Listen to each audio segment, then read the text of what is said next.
windows once you go down. You must be crazy if you think that I'ma slow down. Don't wanna hear it talking shit, fuck the drama. Keep it coming, I'ma send you to middle class నా కొడక, ఎందుకురా నీ బతుకు? చచ్చిపోరా నువ్వు. చాలని జీతం ఉన్నోడికి పుడతావు, struggle అవుతూ బతుకుతావు. మళ్ళీ దానికి తోడు సొసైటీ అని, పరువు అని, అయినోళ్ళని కానోళ్ళని మీ బాబు 100 భయాలు పెట్టి పెంచుతాడు. నీకు ఇంట్రెస్ట్ ఉన్నా లేకపోయినా అన్నీ మూసుకొని బుక్స్ తీయాల్సిందే, చదవాల్సిందే. లేకపోతే నీకు గుద్ద పగిలిపోద్ది కదా.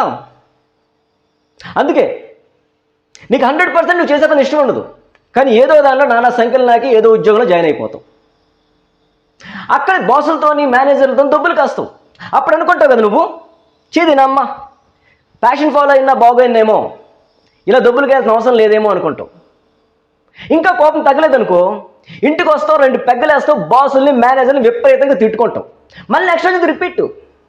వస్తావు, కాస్తావు, తిట్టుకుంటావు, రిపీట్. వస్తావు, కాస్తావు, తిట్టుకుంటావు, రిపీట్. వస్తావు, కాస్తావు, తిట్టుకుంటావు, రిపీట్. ఇలా 30 ఏళ్ళు వచ్చేసాక ఇంకా లాగలేక దేన్ని ఒకదాన్ని పెళ్లి చేసుకుంటాం. లేకపోతే సొసైటీ ఏదో అనుకుంటుంది కదా, మరి మనం సొసైటీ ఇంపార్టెంట్ మనకి. మనం సొసైటీ కోసం బతుకుతున్నాం, మన కోసం కాదు. ఫస్ట్ సొసైటీ, తర్వాతే మనం. తర్వాతే మనం.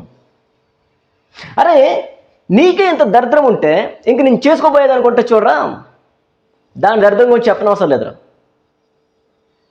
దీనికి తోడు మళ్ళీ జీవితం మొత్తం చదివేసినట్టు, అన్నీ నువ్వు పీకేసినట్టు, నీ కొడుక్కి అలా ఉండాలి, ఇలా ఉండాలి అని ఏదో సోలు చెప్తావు. నువ్వు మాత్రం 4 ఈఎంఐలు 3 చిట్టీలతో జీవితం సాగిస్తూ ఒకరోజు పోతావు. అరే నాకు అర్థం కాదు, నీకోసం నువ్వు ఏదైనా చేసుకున్నావారా? అటు ఎంజాయ్ చేయలేదు, ఇటు నచ్చిన పని చేయలేదు. మళ్ళీ ఏమంటే ఆడేమనుకుంటాడు, ఈడేమనుకుంటాడని ఏదో భయం. అందుకే నీ జీవితం అలా ఏడిసింది.